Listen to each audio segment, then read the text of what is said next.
Hello. Well, we do quite in a hurry, but in front of the camera we have Mark Manson. He's from the website postmasculine.com. I do a short introduction of you. Well, Mark's part of the reason actually why I started my blog, The Vulnerable Hero. Mark, maybe it's a nice first question. Do you see somebody who's vulnerable as a hero, who has overcome his own fears? I would go the other way. I would say if somebody's a hero, then they're vulnerable. I think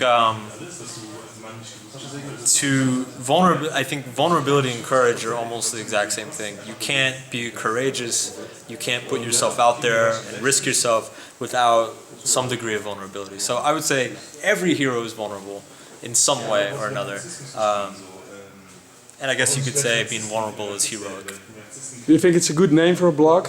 I like it. Yeah, you like it? Oh, that's a good start. I don't know the Dutch name, but it's kwetsbare held. That's what I was going to say. Okay. could you tell the people in a very short story like how you came to this point from where you are right now?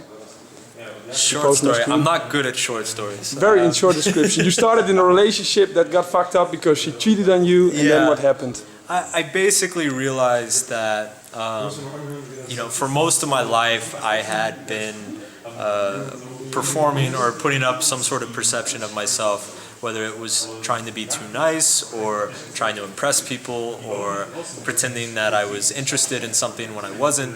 And I slowly noticed over the course of working on myself and working on my dating life actually that the more I stopped doing that, the more my self-esteem benefited, the more my relationships benefited, and the better I felt about everything. And so I started to pursue that, and I really got hooked on it and really got sold on it. So I don't have any individual, there are a lot of individual instances of me just making an ass out of myself, but turned out to be like very good and growing experiences. So it's been a long process, but I've had great results, and Are you a totally vulnerable person right now, or you still have to grow? I feel quite vulnerable right now. Yeah. I think we never stop growing. I think it's something. Perfection's never achieved. It's just something that's approached, and we get closer and closer and closer as time goes on. But there's no end to the journey. Improvement is the journey itself. So what are you teaching in like 20, 25 years? How does a post-masculine look like? What are you telling on the same spot what you did today? Oh man, I don't even know. I've never thought about that. That's a good question. I don't know. I couldn't, 5 years ago, I couldn't envision the problems and issues that I face today. And today I can't imagine what they'll be in 20, 25 years. All I know is that, despite what you may see in the media or news, people in general are becoming more conscious. Things are getting better. So we're moving forward. We're always moving forward. Yeah. What do you tell those people who have a dream, who want to have some kind of job, who want to reach something in life and they're afraid? What should they do? It's a difficult maybe to explain shortly, but try. Yeah. Give it a try. Basically, the best piece of advice I can give is the amount of anxiety something makes you feel is usually proportional to how important or how beneficial it will be. So if you're terrified of taking a trip and traveling by yourself,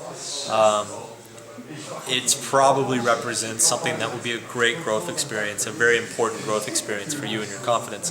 If you're terrified of committing to a serious relationship, it probably means that is something that represents something that will benefit you and heal you in a lot of significant ways. Anxiety is a result of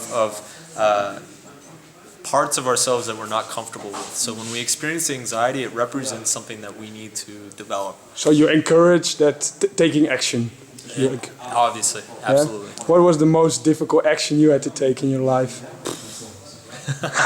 Quitting my day job, starting my own business, probably.